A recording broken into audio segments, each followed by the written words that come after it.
Traders, I'm looking at the Kiwi Swiss. So we have this bullish price action, break of market structure on the daily time frame, well, back in here, and it continued. So we're seeing a series of higher highs, higher lows. I'm looking at this move here. Okay, it was broken above these previous highs. It's been a bullish week, and I'm thinking we could look to this candle high as a draw on liquidity potentially. All right, so we have a range that this range here that I'm interested in at the moment. Just mark up the low, just taking the candle bodies. So we'll just go down to the 4-hour time frame and have a look at that.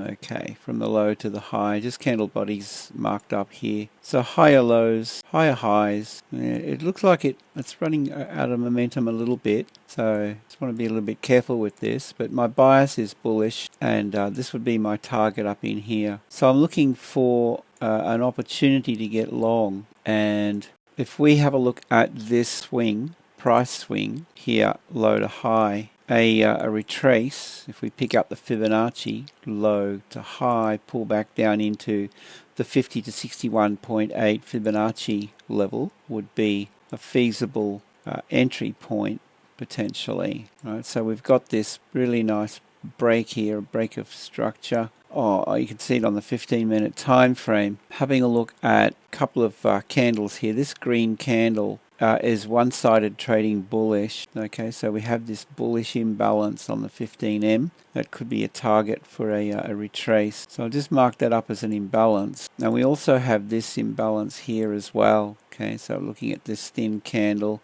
all the way up. Okay, so it hasn't really resolved this one. Okay, so it's traded into it a little bit here. So I'm thinking if we see this pull back, it could give us an opportunity. I'll just mark that up. Looking at this entire price swing, the pullback into my red and blue zone, this is a 50%, so we've got equilibrium here, right? So I'll pull back down into, through this imbalance, into 50 to 61.8, something like that. That would get my attention for a possible buy. Now, if you're in front of the chart, you want to go down to a lower time frame, maybe even a 5-minute chart. I want to see price action play out, and I do this in every video. I want to see the break of structure bearish here. You want to see that trending down, however it shapes up, and then I'm going to be looking for bit of a range, fake out to entice buyers in, shake out to take out stops. This is the only chart pattern I'm interested in, guys. It's the only one I look at. So that's what I'm anticipating, or that's what I would like to see. So, you know, and look, the thing with this, have a look at this price range back here to the left. You've got a couple of things going on. In fact, yeah, I'll just pull this up here. We've got this imbalance here, right? That would be, or this one up here would be my first port of call, down into the 50% and possibly a spike under and then a move, right? So this level here is the first level that this could provide an opportunity. So always look for this, the range and then the volatility and then a break of market structure bullish, right, to continue.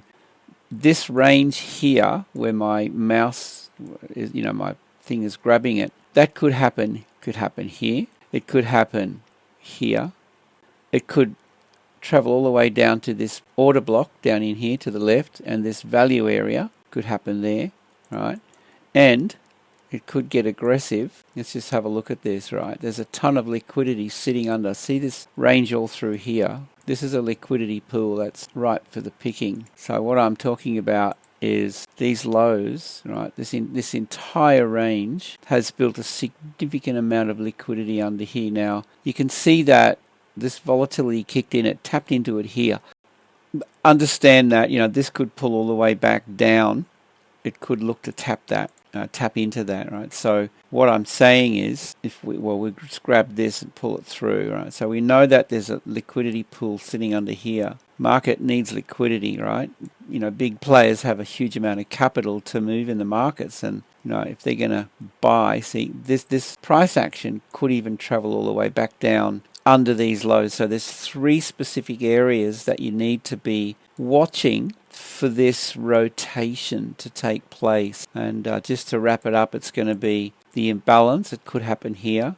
It could happen around this order block value area, or it could happen under here. They drop it down for a liquidity grab in there. Now, and there's also liquidity sitting under here, sell-side liquidity all through here as well, right? But this down here that's big, right? That's a huge liquidity pool. Well, let's just go out to the 15. Yeah, so yeah, that's my take on this, guys. I'm thinking that we see something like that, and like ultimately you want to go back out to the 4-hour time frame, I think, and I'm marking this up from the 4H and pulling my fib from the swing low to swing high. That's a potential entry. So where are we going to place a stop loss? All right, that's the question. You know what? I'm inclined to actually go from this swing. You want to be really careful with this because this can be pretty volatile. So if we grabbed a long position tool, let's just say we go for the 61.8, like a tight stop would be under this range, but understand that there's liquidity under here that could be targeted. That's an interesting outcome there. That's about a 2.5R here. Right, now, if you want to try to dodge, a bit of a liquidity sweep, you'd want to widen your stop loss. Look left, and you can see over here we've got this bullish red candle, this bullish order block right there. Right, so you could look to pull your stop loss at least below the midpoint of that order block, something like that. And that's going to give you a 1.78R outcome. Then again, you want to go, and there's a target level up in here, this value area. So we'll just grab this green order block here, green candle, the whole thing, all through here. That's a significant level. I would expect price to react off that. But, like if you want to go to town with this and you think this is going to continue on, then just have a look at these areas over here where you see value, right? Where you see the range. There's another target, right? So if you want to go for an intraday, so you got day trading, you got intraday, right? That could be a few days up to a week, and then swing trading is monthly. Swing trading is a different story altogether. So I don't swing trade. My thing is day trading / intraday. That's it. There's a 3.2R if that's going to be the target. So then back down to the lower time frame, just to wrap up the video. That's my take on the New Zealand Swissy. Now here's the thing, right? If the stock markets crash, I would expect this to sell.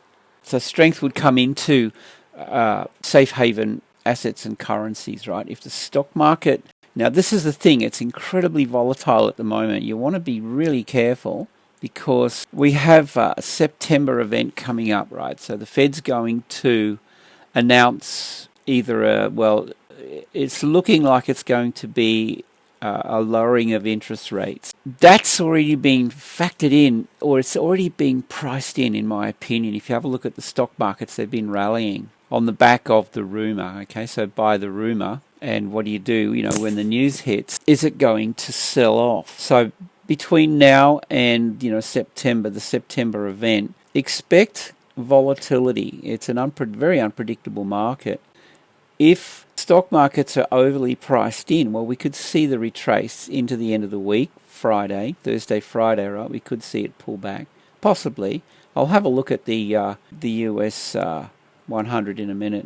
But the thing is, you want to manage your risk accordingly. Don't go overboard with your stock, with your risk. Now, I'm backing off all risk across the board to 0.1% of my account. So I've been backing it off. I was up around 0.25, or dropped it back to 0.15. So now I'm looking at 0.1% across the board, just taking it easy through this period in time, until we see the interest rate decision and what happens with the stock markets after that. They could go either way, right? I mean, investor confidence comes in and the stock markets rally, but end of the week, we could see a pullback. Just be a little bit careful. So pullback in the stock markets, I would expect this to drop. Strong stock markets, and of course you'll see, the opposite. We should see it pick up, right? So yeah, just be a little bit careful at the moment.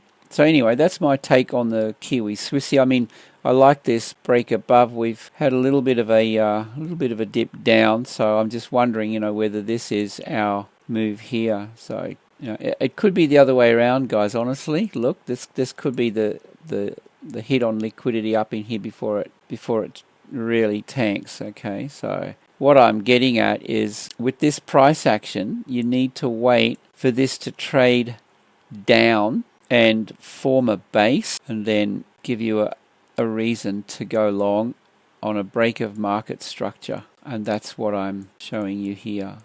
Yeah, I mean, and if this doesn't play out, that there's no trade. I mean, this trend could continue down without reversing, without rotating, right? And if that's the case, then this idea is out the window. We just let it go, right? You need to wait for price action, hit support, and reverse on the lower time frame, 15-minute. Okay, yeah, comment. That would be awesome. Love to hear your thoughts on this. And with that, I hope you have a great day, safe trading, and we'll see you in the next video.